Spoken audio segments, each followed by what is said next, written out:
So otherwise the competition is still pure, it cannot be said a perfect. याद रखिए pure competition ज़्यादातर economics में use नहीं होता, so it is use in restricted sense, जबकि perfect competition it is more broader sense में use होता है या वाइडर सेंस में इसको यूज किया जाता है। प्योर कंपटीशन का मतलब इतना ही होता है कि there is non existence of monopoly, monopoly का अभाव है।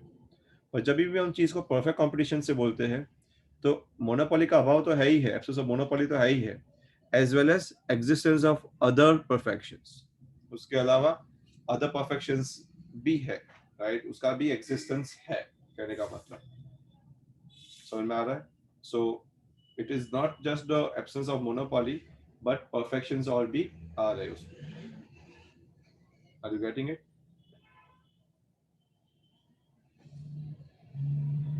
Yes, sir.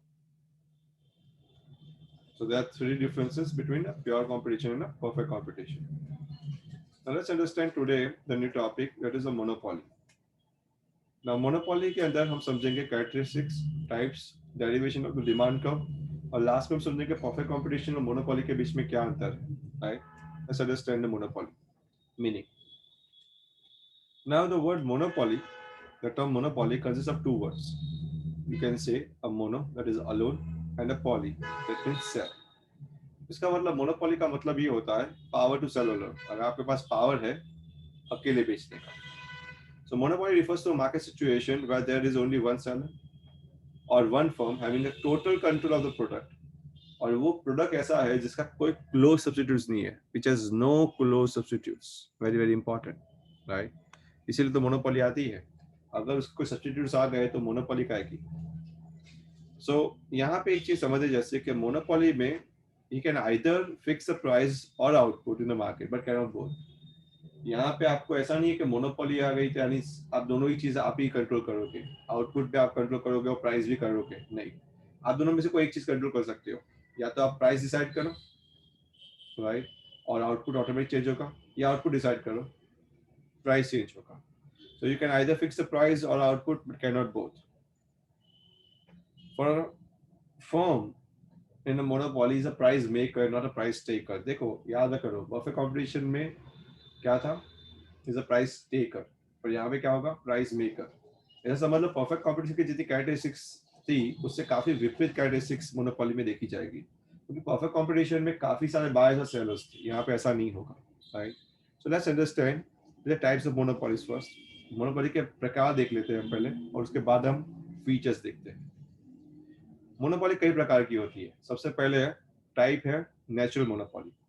So when I say the word natural monopolies, यहाँ पे मैंने एक पिक्चर दिया है डायमंड माइंस का।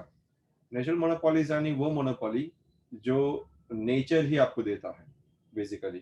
तो किसी का जोग्राफिकल लोकेशन, किसी देश की स्थिति ऐसी होती है जो उनको मोनोपोली दे देती है। जैसे इंडिया में कोल ज्यादा मिलता है, कोयला, तो definitely we have a monopoly, a kind of monopoly. अगर यूएई में, अरब एमिरेट्स में पेट्रोल के कुएं हैं, right, there were wells of oil, तो डेफिनेटली मैं बोला अरब कंट्रीज की मोनोपोली है ऑयल में। वैसे ही अफ्रीकन नेशंस में अगर डायमंड माइंस ज्यादा हो रहे हैं तो उसकी नेचुरल मोनोपोली है वहां पे, राइट, डायमंड माइंस की। नेक्स्ट तरह की मोनोपोली होती है, that is what we call legal monopoly. Now when I say the word legal, उसका मतलब ये होता है कि उसका कुछ पेटेंटेड राइट्स होता है, राइट, वो मोनोपोली का। सो माइक्रोसॉफ्ट के कुछ पेटेंटेड राइट्स होते हैं, so that is what they call is legal rights, right. यानी आज माइक्रोसॉफ्ट दुनिया भर में हर एक ऑपरेटिंग सिस्टम में यूज होता है, कंप्यूटर्स में, पर वो राइट्स किसने दिया है, क्योंकि माइक्रोसॉफ्ट ने उसके पेटेंट करवाया है। तो अगर आपको माइक्रोसॉफ्ट का सॉफ्टवेयर यूज करना है तो आपको क्या करना पड़ेगा, आपको उसका सॉफ्टवेयर परचेज करना पड़ेगा, ऑपरेटिंग सिस्टम परचेज करना पड़ेगा, राइट। तो ये एक तरह की लीगल मोनोपोली है, क्योंकि वही बेच सकता है और कोई बेच नहीं सकता मार्केट में। नेक्स्ट तरह की मोनोपोली होती है प्राइवेट एंड पब्लिक। खैर हम समझ सकते हैं प्राइवेट मोनोपोली बहुत अच्छे से, कि जैसे कि बहुत सारे फॉर्म्स है, जैसे कि इंटेल चिप है दुनिया में, जो कंप्यूटर चिप्स और मोबाइल की चिप बनाती है इंटेल कंपनी। या फिर हम जॉनसन जॉनसन बेबी प्रोडक्ट की बात करें जो प्राइवेट मोनोपोली से, ये तो हम समझ सकते हैं। वो पब्लिक मोनोपोली कैसे हो सकती है, तो इंडिया में जैसे रेलवेज को सर्विस देना वो किसके हाथ में है, वो सरकार के हाथ में है। सो सरकार यानी पब्लिक एंटरप्राइज, प्राइवेट एंटरप्राइज और पब्लिक एंटरप्राइज। तो पब्लिक एंटरप्राइज यानी सरकारी एंटरप्राइज, तो that is also kind of a monopoly, right. वो भी एक तरह की मोनोपोली, क्योंकि और कोई रेलवे बिजनेस में आ नहीं सकता सरकार के सिवाय। दूसरा तरह की मोनोपोली है जिसको हम बोलते हैं सिंपल एंड डिस्क्रिमिनेटिंग मोनोपोली। अब ये सिंपल मोनोपोली डिस्क्रिमिनेटिंग क्या होता है, जैसे यहाँ पे एग्जांपल मैंने दिया टॉरंट पावर का। अगर आप टॉरंट पावर को देखोगे तो वो लोगों को डिस्क्रिमिनेट करके बिल बनाता है। जैसे जो ज्यादा यूज करता है उसका पावर सप्लाई, तो उसको ज्यादा बिल चिपकाता है। जो कम यूज करता है पावर, तो कम बिल चिपकाता है। So this is what is kind of called simple and discriminating. एक तरह की होते हैं सिंपल मोनोपोली, जैसे कि एक प्रोडक्ट आप ले रहे हो तो वो सबके लिए मोनोपोली, यानी सबको अलग अलग भाव पे नहीं चिपकाता है। जबकि डिस्क्रिमिनेटिंग में क्या होता है, when they are going to sell the product, they are going to sell the product at different price to different people, अलग अलग लोगों को अलग अलग भाव पे देता है। सो यहाँ पे एग्जांपल मैं बताऊं कि अगर आप 2000 यूनिट तक बिजली यूज करते हो, तब तक टॉरंट पावर एक ही रेट चार्ज करता है आपको। और जैसे आपने 2001 यूनिट यूज करना चालू किया, तो आपको फर्स्ट से लेके 2001 यूनिट तक, राइट, उसका रेट बदल देगा। एग्जाम्पल, 2000 यूनिट तक आपको ₹3.5 का रेट देना पड़ेगा। तो जैसे आपने 2001 यूनिट चार्ज किया, तो आपको सीधा एक यूनिट से, पहले यूनिट से 2001 तक 5 रुपए का रेट देना पड़ेगा। दैट मीन्स आपको नॉर्मल बिल अगर 2000 अगर आप यूनिट यूज किया, तो आपको नॉर्मल बिल आता 7000। सीधा 2001 यूनिट आपने यूज किया, नॉर्मल बिल आई आपका आ जाएगा 10,000 से स्टार्ट होगा। समझ में आ रहा है? So this is what we call as discriminating, right. क्योंकि आपने हायर चार्ज किया, हायर यूज किया, तो आप हायर चार्ज कर रहे हो उसको, राइट। तो वैसी मोनोपोली को हम डिस्क्रिमिनेटिंग बोलते हैं। वैसे ही होते हैं परफेक्ट एंड इम्परफेक्ट मोनोपोली। जैसे जॉनसन एंड जॉनसन बहुत परफेक्ट मोनोपोली है। क्यों? क्योंकि बेबी प्रोडक्ट में उसके जैसा कोई मार्केट प्लेयर नहीं है, तो that is what we call perfect monopoly. अगर मार्केट में कोई और प्लेयर है, तो उसको इम्परफेक्ट मोनोपोली बोलते हैं। जैसे माइक्रोसॉफ्ट का जो विंडोज है, उसके सामने कौन आ गया है अभी? बहुत सारे आ गए ना। सबसे बड़ा कॉम्पिटिटर तो उसका एप्पल है, राइट। जो उसके iOS यानी क्या बोलते हैं, iOS ऑपरेटिंग सिस्टम लाके उसके सामने रखा है, जो मैकबुक चलती है, राइट, वर्ल्ड ओवर। तो डेफिनेटली उसको इम्परफेक्ट मोनोपोली बोलते हैं। परफेक्ट मोनोपोली यानी एक ही बंदा होना, राइट, उसके अलावा कोई नहीं होना।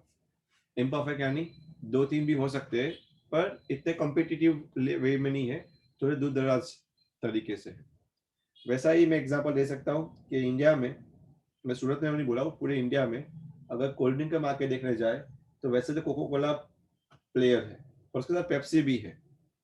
तो वैसे कोको कोला मोनोपोली ही है, क्योंकि उसकी काफी सारी ड्रिंक कोको कोला की होती है, और साथ में पेप्सी आने से वो क्या हो जाता है, लिटिल बिट उसकी मोनोपोली टूट जाती है। तो इसीलिए वो इम्परफेक्ट मोनोपोली है। मोनोपोली है तो सही, क्योंकि 75 to 80% उसकी ही बिकती है ड्रिंक्स, बट उसके अलावा पेप्सी की भी बिकती है। तो definitely I can say it's a imperfect monopoly. समझ में आ रहा है ये समझते हैं इसके फीचर्स क्या है। इसका सबसे बड़ा फीचर है सिंगल सेलर। उसमें एक ही सेलर होता है, एक से ज्यादा सेलर नहीं होता। इसको डिटेल में भी हम समझेंगे, राइट। सेकंड है एब्सेंस ऑफ क्लोज सब्स्टिट्यूट्स।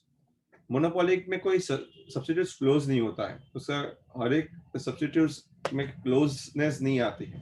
कहने का मतलब वो ऐसा यूनिक प्रोडक्ट बनाता है जो इसको कोई नकल ना कर सके, right.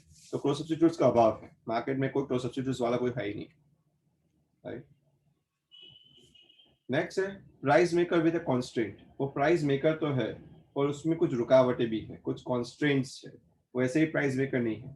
So is called price maker with a constraint, यानी वो प्राइस डिसाइड कर सकता है, हाँ मानते हैं, पर रुकावट ये है कि वो क्वांटिटी डिसाइड नहीं कर सकता। यानी मैंने पहले ही बताया आपको कि मोनोपोली आइदर प्राइस या फिर क्वांटिटी, दोनों में से कोई एक चीज डिसाइड कर सकता है, दोनों चीज एक साथ डिसाइड नहीं कर सकता। एग्जांपल में बताऊं कि इंडिया में पोस्ट ऑफिस पब्लिक मोनोपोली है। पोस्ट ऑफिस यानी थी, मोनोपोली है नहीं, मोनोपोली थी, अभी तो कुरियर सर्विस बहुत सारे आ गए। सो डेफिनेटली वो पब्लिक अगर मोनोपोली हो और ये ऐसा सोचे कि मैं 5 रुपए का एनवलप बेचना चाहता हूँ, पोस्ट ऑफिस ऐसा सोचे, राइट, और मैं वैसे 10,000 एनवलप बेचना चाहता हूँ, तो ये दोनों चीजें वो डिसाइड नहीं कर सकता। आइदर वो डिसाइड कर सकता है आप 5 रुपए बेचना चाहता है, या फिर ये बोल सकता है कि 10,000 यूनिट बेचना चाहता हूँ। यानी आइदर प्राइस और quantity, you can not decide both, क्योंकि 5 रुपए में ही लोग लेंगे और 10,000 ही लेंगे, नहीं, ये तय नहीं हो सकता। आप ये बोल सकते हो कि अगर प्राइस में रिड्यूस करूंगा तो क्वांटिटी ऑफ एनवेलप्स लोग ज्यादा लेंगे मेरे पास, राइट?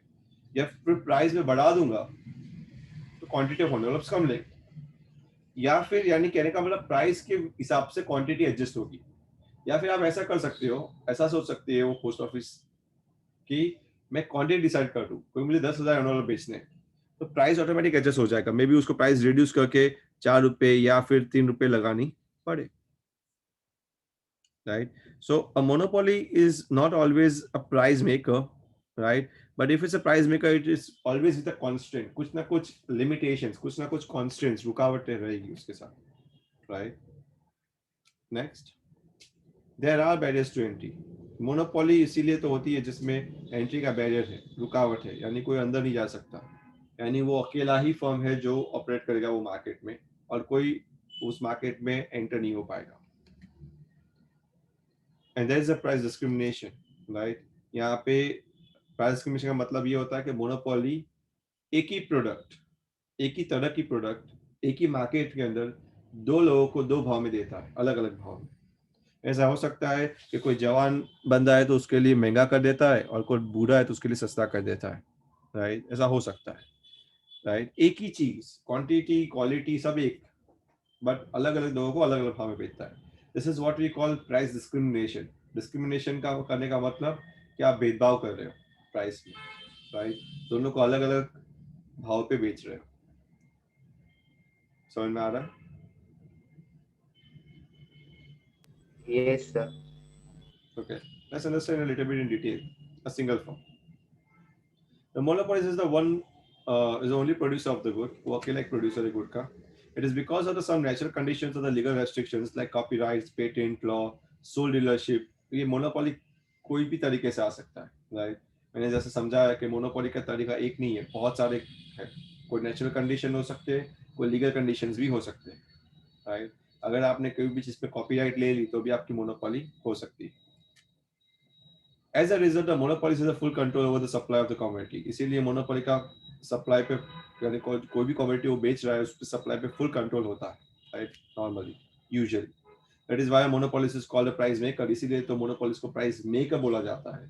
वो price बनाता, right? He literally make the prices, does not never take the prices. Next है no close substitutes. इसका कोई close substitutes नहीं है।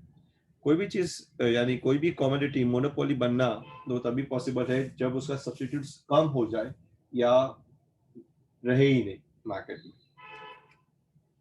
There are no close substitutes for the commodity. कोई भी क्लोज सब्स्टिट्यूट्स नहीं है। यहाँ पे मैंने पेप्सी कोका कोला का एग्जांपल लिया है जिसमें सब्स्टिट्यूट्स है, पेप्सी बहुत क्लोज सब्स्टिट्यूट्स है उसका, पर उसकी सेल्स बहुत ही कम है, right? The product sold by the monopolist has no close substitutes. It may be possible that some substitutes are available, but these substitutes are too costly and inconvenient to use. ऐसा हो सकता है कि उसके कुछ विकल्प है, सब्स्टिट्यूट्स होते हैं, पर ये या तो बहुत ज्यादा कॉस्टली हो जाते हैं, राइट? या फिर कन्वीनियंट टू यूज नहीं हो सकते, यानी इनकन्वीनियंट यूज होते हैं। वो एक दिक्कत है जिसकी वजह से मोनोपोली अपना रोब जमाता है मार्केट में। Such substitutes which are easily and quickly used in the place of a given product are not available in the market. ये सब्स्टिट्यूट्स होते भी है पर फिर भी मार्केट में अवेलेबल भी नहीं होते काफी टाइम। जैसे पेप्सी, काफी दुकान वाले पेप्सी बेचते ही नहीं उसको, राइट? तो ऐसा जरूरी नहीं कि सब्स्टिट्यूट्स का अभाव, टोटल अभाव है, ऐसा जरूरी नहीं है, हो सकता है, बट अवेलेबिलिटी नहीं होती मार्केट में at times. Since the monopoly has no close substitutes product, it does not face any competition, and this is why a monopoly is called a monopoly. So competition ही कोई नहीं है। Next, price maker with a constraint. Monopoly price maker है, पर कुछ रुकावटों के साथ। The monopolist produce all the output in a particular market, right? The monopolist is a price maker. It does not mean that the monopolist can fix both the price and the quantity demanded. वो दोनों ही बना सकता है, ऐसा जरूरी नहीं है। If he fixes a high price, less commodity will be demanded, right? So implication ये है, the result is the downward sloping of the curve as shown. उसका कर्व ऐसे डाउनवर्ड स्लोपिंग ही रहेगा, क्योंकि अगर वो प्राइस हाई रखेगा फॉर एग्जांपल तो क्वांटिटी डिमांड कम हो जाएगी, राइट। और अगर वो प्राइस लो करेगा तो क्वांटिटी डिमांड हाई हो जाएगी, यानी ये डिमांड ऑफ द आउटपुट बढ़ जाएगा अगर प्राइस लो होगा तो। अगर प्राइस हाई होगा तो डिमांड कम हो जाएगी। So he has to select कि या तो मैं प्राइस सिलेक्ट करूं या तो आउटपुट सिलेक्ट करूं, but he can not select both. So monopolist can not select the both the things, right, either price और quantity, but can not both. So he's a price maker with a constraint. Next है barriers to entry. Entry में रुकावट है, barriers से काफी सारी रुकावटें हैं. There are significant barriers to entry. That is, entry is blockaded. Entry block हो जाती है. यहाँ पे मोनोपोली जानबूझ के ऐसा कुछ करता है जिससे लोग आ नहीं सकते वो मार्केट में, एंटर ही नहीं हो सकते. This barrier may become economic. वो इकोनॉमिकली कोई ऐसा करेगा, इंस्टीट्यूशनल कर सकता है या फिर आर्टिफिशियल. मैं बता दूं इकोनॉमिक का मतलब क्या, इतना कम प्राइस रख देगा कि कोई वो मार्केट में उतने कम प्राइस से बेच नहीं पाएगा, या फिर लोगों से हाथ मिला देगा, इंस्टीट्यूशनल. या फिर आर्टिफिशियल, जानबूझ के पेटेंट ले लेगा, कॉपीराइट ले लेगा, जिससे आप वो चीज कर ही नहीं सकते. As a result a monopoly firm earns abnormal profit. बहुत ज्यादा प्रॉफिट कमाते हैं. एबनॉर्मल जो नॉर्मल नहीं है, लोग कमाते हैं उससे कहीं ज्यादा कमाता है in the long run, right. यही तो मोनोपोली का फायदा है. The last but not the least, that is the price discrimination.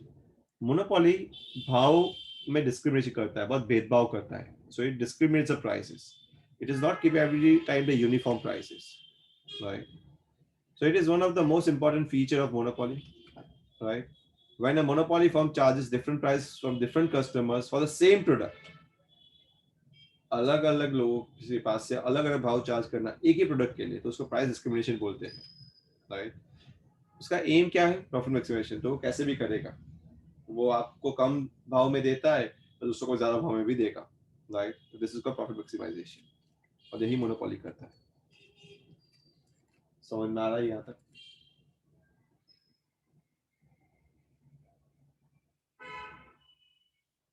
Yes. Yes, sir. Fixation of either price और आउटपुट. मैंने पहले ही बोला कि वो तो या तो प्राइस डिटरमाइन कर सकता है या तो output, but can not both, right. Either of the two things, price या output. In a perfect competition, a firm has to take a price, right? But it is not so in monopoly. So perfect competition में firm है price taker, but monopoly में तो है firm price maker. It appears that the monopoly has total control over the price as well as the supply of output, but it is not so. ऐसा नहीं है. हम मानते हैं कि उसको प्राइस पे भी कंट्रोल है और आउटपुट पे भी कंट्रोल है, पर ऐसा है ही नहीं. A monopolist can either fix the price, या तो प्राइस फिक्स कर सकता है, या fix the quantity to be sold, या तो क्या क्वांटिटी सोल्ड करनी है वो फिक्स कर सकता है, right. So the graph in the monopoly should be downward sloping. इसलिए ग्राफ उसका डाउनवर्ड स्लोपिंग होता है नॉर्मली. अगर आप देखो तो AR curve is downward sloping, right. You can see that, right. So अगर वो ज्यादा प्राइस लेगा, फॉर एग्जांपल मैं वापस ये डॉटेड लाइंस को देखो, अगर वो ज्यादा प्राइस चार्ज करेगा तो कम क्वांटिटी आएगी. अगर वो प्राइस गिरा देगा मार्केट में तो ऑटोमेटिकली क्वांटिटी बढ़ जाएगी. इट मींस कि either he can fix the price और quantity but can not both, right. तो इसका मतलब ये होता है कि या तो प्राइस डिसाइड करे या तो कितना क्वांटिटी सोल्व करना है वो डिसाइड करे. दोनों को एक को फिक्स रखे, दूसरा ऑटोमेटिकली एडजस्ट हो जाएगा. ये समझ में आ रहा है सबको?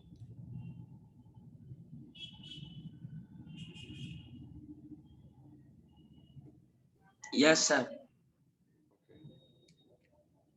Derivation of demand curve. Monopoly का डिमांड कर्व कैसे डिराइव होता है? मोनोपोली का डिमांड कर्व डिराइव का तरीका सिंपल है. क्यों? क्योंकि मैंने जैसे बोला कि वो प्राइस या आउटपुट दोनों में से एक चीज फिक्स कर सकता है. तो अगर उसका आउटपुट बढ़ाना होगा, for example number of unit, इसको भी मत देखो दो कॉलम को, और फॉर एग्जांपल उसको आउटपुट बढ़ाना होगा तो उसका प्राइस जो ज्यादा है उसको कम करना पड़ेगा, उसको रिड्यूस करना पड़ेगा. सो 10 से 9, 9 से 8, जैसे वो रिड्यूस करेगा उसकी quantity, unit of quantity sold बढ़ती जाएगी, right. And this is what is going to happen. समझ में आ रहा है? So either he can fix the price और he can fix the output, but can not both, वो दोनों को फिक्स नहीं कर सकता। और यही चीज को देखने को मिल रहा है, राइट, कि as the price is going down the number of units sold is increasing. और इसी से आपका आता है टीआर, क्योंकि जैसे आप प्राइस इनटू क्वांटिटी करने लगोगे आपको मिलेगा TR, total revenue, right. So look at total revenue, पहले 10, बाद में 18, 24। Now if you look carefully कि यही टीआर की बेसिस पे से एमआर का जन्म होता है। तो एमआर क्या है? The change in TR, right. 10 और 18 के डिफरेंस में 8, 18 और 24 के डिफरेंस पे 6, वैसे ही 4, वैसे ही 2, राइट। तो this is how the MR comes into existence, the difference between the TR. तो इसी से हमको समझ में आता है कि अगर ग्राफ अगर उसका हो तो कैसा हो।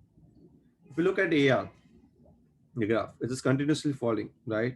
और AR कर्व क्या है? डिमांड कर्व भी है। क्यों? बिकॉज जैसे ही प्राइस फॉल हो रही है, एवरेज रेवेन्यू फॉल हो रही है, उसका नंबर ऑफ यूनिट सोल्ड बढ़ रहा है।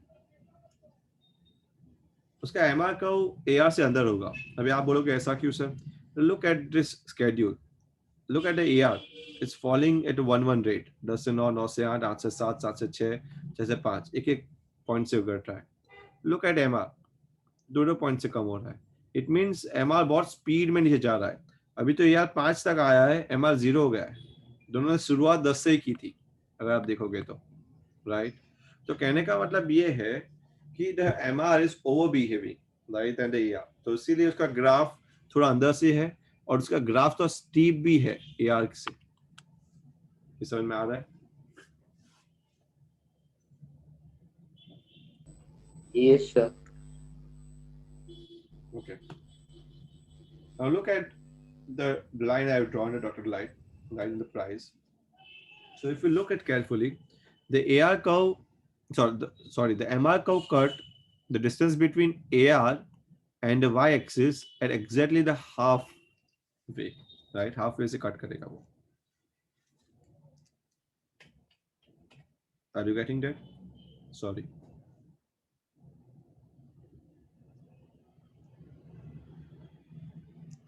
दिख रहा है सबको? Because it shows the MR is falling at a faster rate.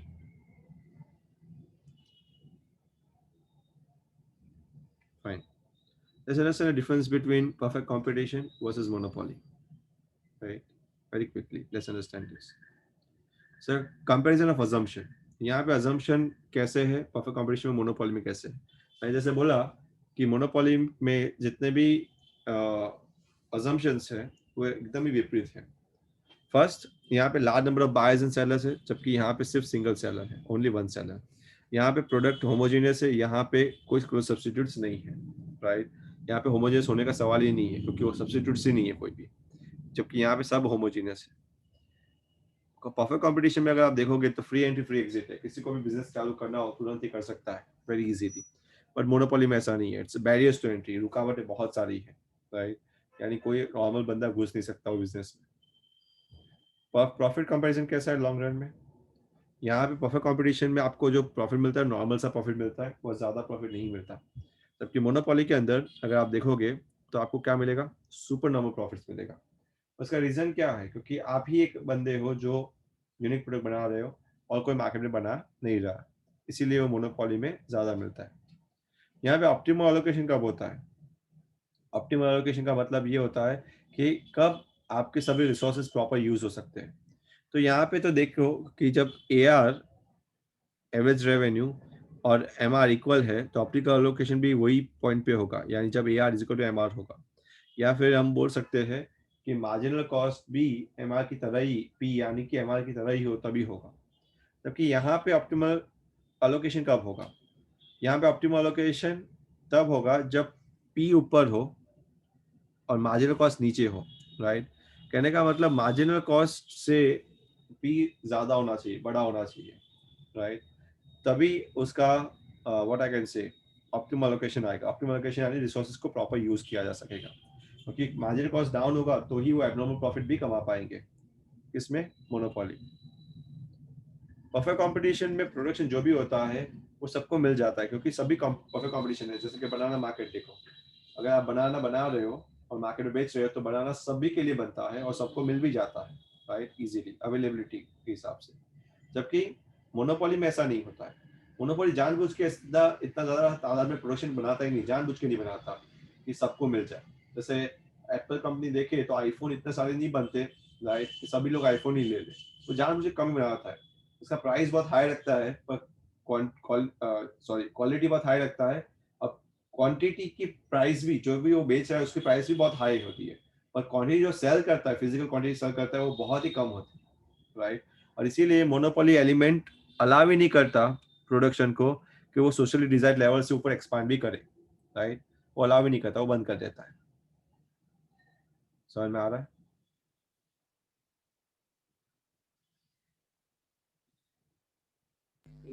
Yes, sir.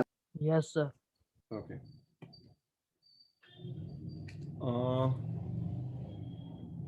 There's still a time. You want to go to the next topic, shall we? Monopolistic competition. Yes, sir. Okay. So Yes. monopolistic competition थोड़ा जल्दी जाते हैं, उसके बाद मैं close करता हूँ, थोड़ा बेसिक समझा देता हूँ। मोनोपोलिस्टिक कंपटीशन एक ऐसा मार्केट सिचुएशन है जिसके अंदर ब्लेंडिंग है। ब्लेंडिंग यानी उसमें परफेक्ट कंपटीशन भी है और मोनोपोली भी है, एक ऐसा मार्केट स्ट्रक्चर। ये चैप्टर यानी ये टॉपिक के अंदर हम characteristics, basic product differentiation, deviation of demand curve और मोनोपोली और मोनोपोलिस्टिक कंपटीशन के बीच में क्या अंतर है, ये सब कुछ समझेंगे। तो मोनोपोलिस्टिक कंपटीशन है क्या, पहले तो ये समझना बहुत जरूरी है। रियल लाइफ में हम देखने जाए तो परफेक्ट कंपटीशन और मोनोपोली दोनों ही आइडियल स्टेट है, आदर्श स्थिति है। आपको प्योर कंपटीशन मिल जाएगी, वो परफेक्ट कंपटीशन कभी नहीं मिलेगी। ऐसे कोई मार्केट प्लेस ही नहीं है जहाँ पे आप सभी फैक्टर्स मोबाइल होते हैं, जहाँ पे ट्रांसपोर्टेशन कॉस्ट ही नहीं होती है। ऐसा कोई मार्केट स्ट्रक्चर ही नहीं है, कहने का मतलब। और एक दूसरा मोनोपोली है जो भी बहुत ही आइडियल बातें बोलता है, जैसे कि वहां पे कोई बैरियर ही नहीं है, बैरियर ही बैरियर है और कोई एंटर ही नहीं हो सकता, नहीं, ऐसा भी कोई मार्केट स्ट्रक्चर नहीं है। प्रोफेसर चैम्बरलिन ने अपनी बुक में एक नया टर्म कॉइन किया था, राइट, जिसका नाम है मोनोपोलिस्टिक कंपटीशन। प्रोफेसर चैम्बरलिन एक इकोनॉमिस्ट थे और वो मानते थे कि ज्यादातर दुनिया में जो भी आपको दिखती है, जो भी मार्केट स्ट्रक्चर्स आपको दिखते हैं, राइट, वो मोनोपोलिस्टिक कंपटीशन ही होते हैं। ना ही वो परफेक्ट मोनोपोली होते, ना ही वो परफेक्ट कंपटीशन होते, ना ही वो प्योर मोनोपोली होते। दोनों के बीच के कोई होते हैं। This is what we call monopolistic competition. Meaning समझते हैं, राइट, क्या है monopolistic competition. We have learned so far that the features of price and output determination under monopoly and perfect competition, हमने दोनों को समझा, right, monopoly में और perfect competition के अंदर। But in real life, both this market situation are ideal. Real life में दोनों ही आदर्श स्थितियां हैं, दोनों exist नहीं करती मार्केट में। It is very improbable to come across a situation where perfect competition or pure monopoly exists. हम ऐसे सिचुएशन में बहुत कम टाइम पे आ सकते हैं जहाँ पे या तो परफेक्ट कंपटीशन या तो प्योर मोनोपोली एग्जिस्ट करती है। In reality, अगर रियल लाइफ में देखने जाए, the market situation we found in our day-to-day life is a mixture of both. वो दोनों का ही मिक्सचर है, राइट। वो ना ही प्योर मोनोपोली है और ना ही परफेक्ट कंपटीशन। तो मैं एक एग्जांपल आपको बताता हूँ ऐसा कैसे। तो लेट्स अंडरस्टैंड कि मैं साबुन खरीदने जाता हूँ मार्केट में। अभी आपको पता होगा कि there are 400 different types of soap in the market, right.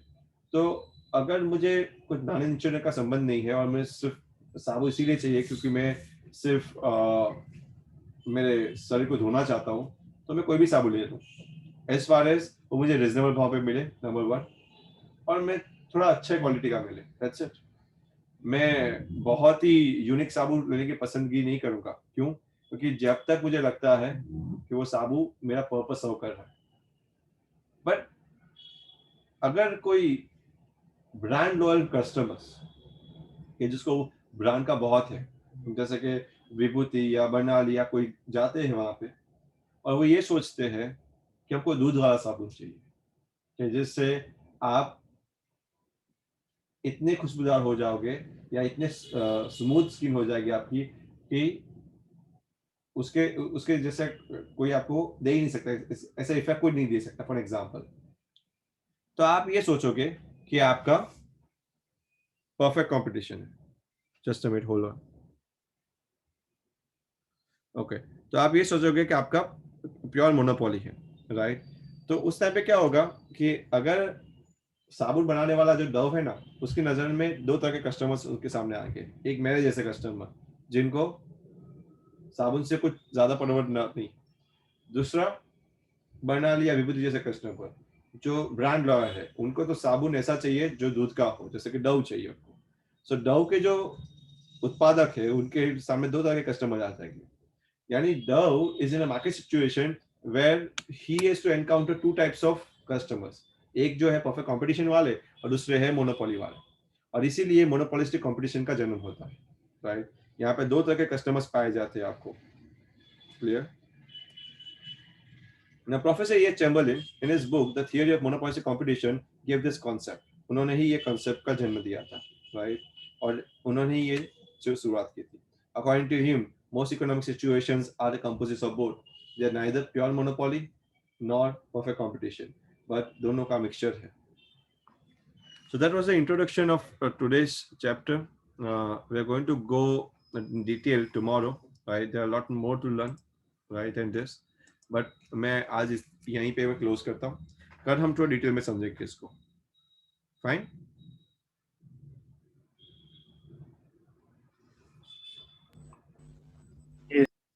Okay. तो जितना मैंने करवाया उतना आप कर लो, और मैं आज सम्स आपको वापस दे रहा हूँ, राइट। तो आज आप समरी खत्म कर देना शाम तक या रात तक, whenever you get time. हाँ बेटा। So when you will post the presentation?